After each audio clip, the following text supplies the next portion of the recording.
Now, just to finish off the presentation briefly, which is difficult to do because there's a lot that came out of this project, but one of the things that you will have noticed is I haven't really talked about the original motivation research question, which was how getting students to reflect on perhaps negative experiences that they had with the media could be a spur to learning.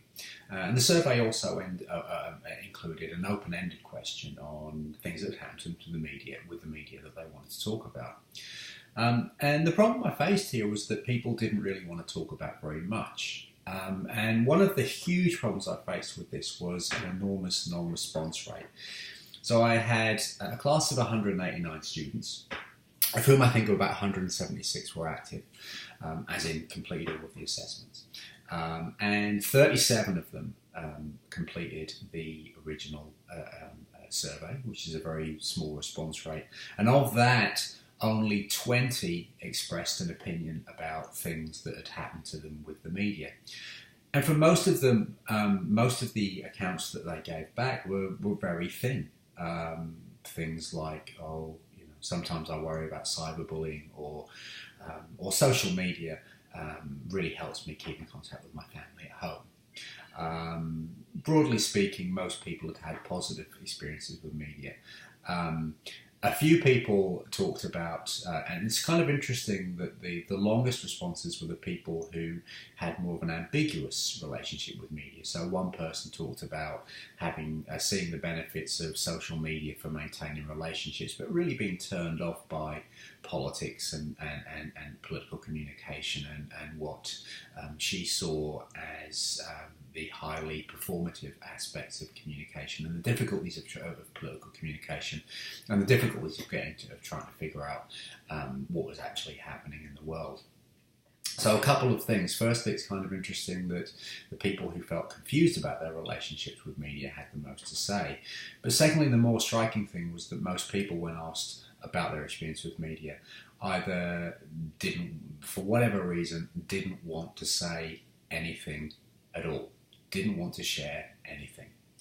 And this carried over into the follow-up survey, where I only got 12 responses on how people reacted to the unit. Now, this despite the fact that there was a pretty good vibe around the unit. One of the things that we've all been struggling with this semester, I think, is the shift over to online streaming, which, as far as I can understand, for everyone I know, has really cut lecture attendances quite significantly. For me, it wasn't too bad. So I had about 20 people showing up at Caulfield and about 50 people showing up at Clayton across the two campuses. And what it effectively meant was you were kind of dealing with the highly motivated students. And there was a good vibe amongst those students. I would have expected to have more than 12 responses. So the only thing that I can really think of is that the real outcome here really doesn't have that much to do with the hypothesis, but it does have a great deal to do with, so one of the things we're talking about, negative experiences with media. I think really I've had a negative experience with the media this semester, in the sense that the growing kind of use of media technologies to create an attenuated system has coincided with a genuine attempt to get to know what students want that's been largely rebuffed. Now, why is that so? Is it because they feel over-assessed? Is it because they didn't quite trust that I was genuinely trying to engage them in an open conversation? Is it because they're just busy? Is it because this particular task got lost in the pack and the shuffle of many other things? Well, it's probably all of those things.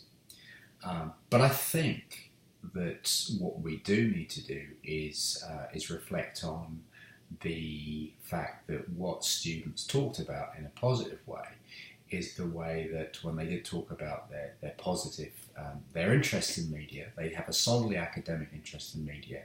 They are interested in how media affect relationships. They're interested in interpersonal things.